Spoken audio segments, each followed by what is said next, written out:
Hi ആൾ എല്ലാവരെയും എൻ്റെ കുഞ്ഞു വീഡിയോയിലേക്ക് ഞാൻ സ്വാഗതം ചെയ്യുന്നു. ഇന്നത്തെ വീഡിയോയിൽ കാണിക്കുന്നത് ഒരു കിടിലൻ പേരയ്ക്ക മിൽക്ക് ഷേക്കാണ്. ഇതിൻ്റെ പ്രത്യേകത പാല് കൊണ്ടുണ്ടാക്കുന്നില്ല എന്നതാണ്. ചൂടുകാലത്തെ ദാഹവും അതുപോലെ ക്ഷീണവും ഒക്കെ മാറാൻ സഹായിക്കുന്ന രുചികരമായ ഈ മിൽക്ക് ഷേക്ക് എങ്ങനെയാണ് തയ്യാറാക്കിയിരിക്കുന്നതെന്ന് അറിയണ്ടേ? എന്നാൽ പിന്നെ നമുക്ക് കണ്ടു നോക്കിയാലോ. മിൽക്ക് ഷേക്ക് തയ്യാറാക്കാനായിട്ട് 2 വലിയ സൈസിലുള്ള പേരയ്ക്കയാണ് എടുത്തിട്ടുള്ളത്. ഇത് കഴുകി വൃത്തിയാക്കി ചെറിയ കഷ്ണങ്ങളാക്കി മുറിച്ചെടുക്കണം. ഇത് പിങ്ക് കളറിലുള്ള പേരയ്ക്കയാണ്, അധികം സീഡ്സും ഇല്ല. ദാ ഇവിടെ ചെറിയ കഷ്ണങ്ങളാക്കി മുറിച്ചെടുത്തിട്ടുണ്ട്. തീരെ ചെറിയതുമല്ല അധികം വലിപ്പവും ഇല്ലാത്ത രീതിയിലാണ് ഇത് കട്ട് ചെയ്തെടുത്തിരിക്കുന്നത്. ഇനി ഈ പേരയ്ക്ക കഷ്ണങ്ങളെ വലിയൊരു മിക്സർ ജാറിലേക്ക് മാറ്റാം. വീഡിയോ കണ്ടുകൊണ്ടിരിക്കുന്നവരോട് എപ്പോഴും ഓർമ്മിപ്പിക്കുന്നത് പോലെ പറയുകയാണ്, ഇഷ്ടപ്പെടുകയാണെങ്കിൽ ഒരു ലൈക്ക് തരാൻ മറക്കരുത്. അതുപോലെ വീഡിയോ നിങ്ങളുടെ പ്രിയപ്പെട്ടവർക്ക് ഷെയർ ചെയ്ത് കൊടുക്കുകയും വേണം. പിന്നെ ഹൈപ്പ് എന്നൊരു ഓപ്ഷനും ഉണ്ട്. പേരയ്ക്ക കഷ്ണങ്ങളെല്ലാം ജാറിലേക്ക് മാറ്റി ഇനി ഇതിലേക്ക് 2 ടേബിൾ സ്പൂൺ പഞ്ചസാര ചേർത്ത് കൊടുക്കുകയാണ്. ഫ്ലേവറിന് വേണ്ടിയിട്ട് 2 ഏലക്കയും കൂടെ ഒരു ചെറിയ ബൗൾ നിറയെ ഫ്രഷ് തേങ്ങ ചിരകിയതും ചേർത്ത് കൊടുക്കാം. ഇനി ഇതിലേക്ക് 2 ടേബിൾ സ്പൂൺ മിൽക്ക് മെയ്ഡ് ചേർത്ത് കൊടുക്കുന്നുണ്ട്. ഇത് ഒഴിവാക്കേണ്ടവർക്ക് ഒഴിവാക്കാം. അപ്പോൾ പാല് ചേർത്തില്ല എന്ന് പറയുമ്പോഴും പാലിൻ്റെ പ്രോഡക്ട്സ് അല്ലേ മിൽക്ക് മെയ്ഡ് എന്ന് ചോദിക്കുന്നവരുണ്ട്. അപ്പോൾ വേണ്ടാത്തവർക്ക് ഇത് സ്കിപ്പ് ചെയ്യാം.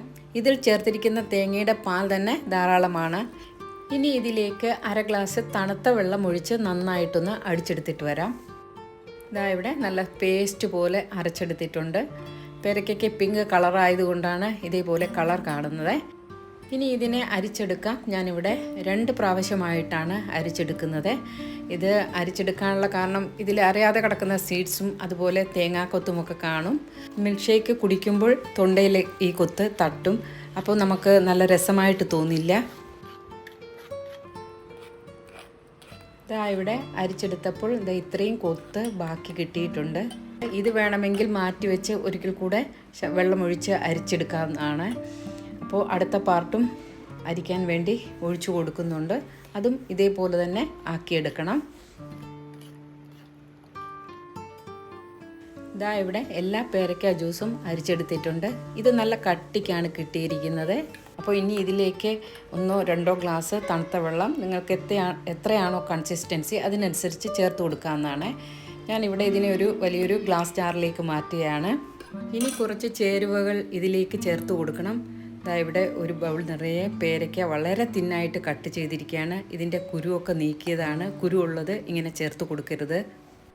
അത് ഈ ഡ്രിങ്ക്സിലേക്ക് ചേർത്ത് കൊടുക്കുന്നുണ്ട്. ഇത് കുടിക്കുന്ന സമയത്ത് പേരയ്ക്കയുടെ ഈ കഷ്ണങ്ങളൊക്കെ കടിക്കാൻ കിട്ടുമ്പോൾ നമുക്ക് എന്താ പറയുന്നത്, പേരയ്ക്കയുടെ ആ ജ്യൂസിൻ്റെ ഫ്ലേവർ കൂടുതലായിട്ട് കിട്ടും. നല്ല ചൂടല്ലേ, അപ്പോൾ കുറച്ചേറെ ഐസ് ക്യൂബ്സ് ചേർത്ത് കൊടുക്കാം. കൂടെ തന്നെ കുറച്ച് ചിയാ സീഡ്സ് കുതിർത്ത് വെച്ചതും ഇതിലേക്ക് ചേർത്ത് കൊടുക്കുന്നുണ്ട്. ഇതൊക്കെ ചേർക്കുമ്പോൾ ഈ ഡ്രിങ്ക്സ് കൂടുതൽ ഹെൽത്തി ആയിത്തീരും. അപ്പോൾ ഷുഗർ താല്പര്യമില്ലാത്തവർ ഷുഗറിൻ്റെ അളവ് കുറച്ചോ അല്ലെങ്കിൽ പൂർണ്ണമായും ഒഴിവാക്കി പകരം തേൻ ചേർത്തോ ഒക്കെ കുടിക്കാവുന്നതാണ്.